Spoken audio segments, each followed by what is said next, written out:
Imagine a time when political power, religious authority, and the bizarre collided in the most grotesque and shocking way possible. In the year 897, the body of a former pope was exhumed, dressed in papal robes, and put on trial. This might sound like a scene from a dark medieval fantasy, but it really happened. Join us as we dive into one of the most extraordinary and eerie moments in papal history, the trial of Pope Formosus, a trial that took place long after death itself. Welcome to Legacy of Eris, where we explore the most fascinating, bizarre, and mind-bending historical facts that shaped our world. If you're passionate about history, strange occurrences, and the twists of fate that have shaped civilizations, make sure to like, comment, and subscribe so you never miss an episode. Today, we're diving into a peculiar and unsettling chapter of history, the trial of a pope's corpse. Yes, you heard that right. In the year 897, Pope Stephen VI ordered the body of his predecessor, Pope Formosus, to be exhumed, dressed in papal robes, and put on trial for alleged crimes. The trial ended with Formosus being declared guilty, stripped of his papal title, and his corpse thrown into the Tiber River. How did this bizarre event come to pass? What were the motivations behind such an outlandish act? And how did it impact the papacy and the history of the Catholic Church? Let's dive in and explore the story of the Cadaver Synod. Before we delve into the trial itself, let's take a step back and understand the political and religious turmoil of the time. The 9th century was a period of intense instability in the Catholic Church, marked by frequent papal elections, political interference, and corruption. In the years leading up to 897, the papacy was embroiled in a bitter power struggle between various factions, particularly between the supporters of Pope Formosus and those of his successor, Pope Stephen VI. Formosus had been pope from 891 until his death in 896 and was a controversial figure. His papacy had been marked by political alliances with the powerful Frankish Empire and a number of reforms aimed at strengthening church authority. However, it was also riddled with conflicts, including those with the powerful Roman nobility who were often at odds with papal authority. Stephen VI, who became pope after Formosus' death, was from a different political faction. His supporters were aligned with the powerful Roman aristocracy and had a deep animosity toward Formosus due to his policies that often undermined their influence. This rivalry set the stage for the shocking events that would unfold in 897. The seeds of the Cadaver Synod were planted shortly after Formosus' death. Pope Stephen VI was eager to discredit his predecessor for both personal and political reasons. He began to accuse Formosus of a range of crimes that included perjury, treason against the church, and even breaking ecclesiastical rules by allegedly taking up the papacy when he was unworthy. Stephen VI's faction claimed that Formosus had unlawfully ascended to this high office and had made a series of politically motivated decisions that undermined their power. In an incredibly bizarre and macabre act, reflective of this intense political rivalry, Stephen VI ordered that Formosus' body be exhumed from its tomb and brought to trial. The corpse was still dressed in papal vestments when it was seated on a throne in the courtroom where it would face these ludicrous charges. The trial itself became a grotesque spectacle. Formosus' dead body was accused of crimes it could not defend itself against. On the day of this infamous trial, Pope Stephen VI presided over what can only be described as an absurdity.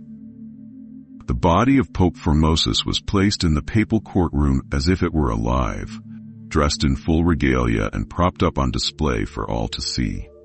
A deacon was assigned to act as a prosecutor, speaking on behalf of all charges brought against this deceased pope.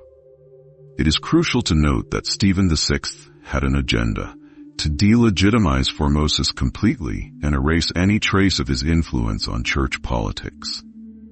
The charges against Formosus were not only absurd, but also indicative of how far political machinations could go during this tumultuous time, especially considering he was dead and unable to defend himself against these ludicrous accusations. Among these accusations were claims that he had illegally ascended to the papacy without rightful merit, violated church laws, conspired against Stephen VI, and engaged in various acts deemed inappropriate for someone holding such an esteemed position.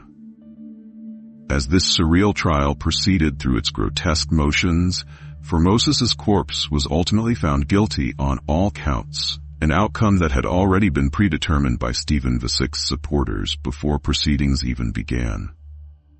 The ritualistic nature of this trial seemed more like a public spectacle than any legitimate legal proceeding one might expect from an institution as venerable as the Catholic Church.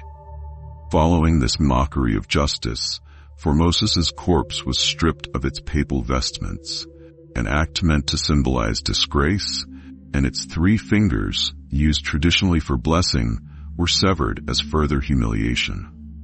After Pope Formosus was found guilty through this bizarre process known as the Cadaver Synod, his body endured even further indignities. Stripped bare of its papal attire and cast aside as a symbol of disgraceful failure within ecclesiastical leadership structures, this treatment reflected not only personal vendetta, but also broader political implications within Rome's complex power dynamics. However, shocking, this macabre affair became, with each passing moment, culminated in what many would consider its most shocking act. Formosus' body was ultimately thrown into the Tiber River, a final insult intended not just for him, but directed at all who might oppose Stephen VI's faction. It was believed that casting his remains into these waters would wash away any remnants associated with his legacy or influence over Rome's ecclesiastical landscape. This act served as more than mere retribution.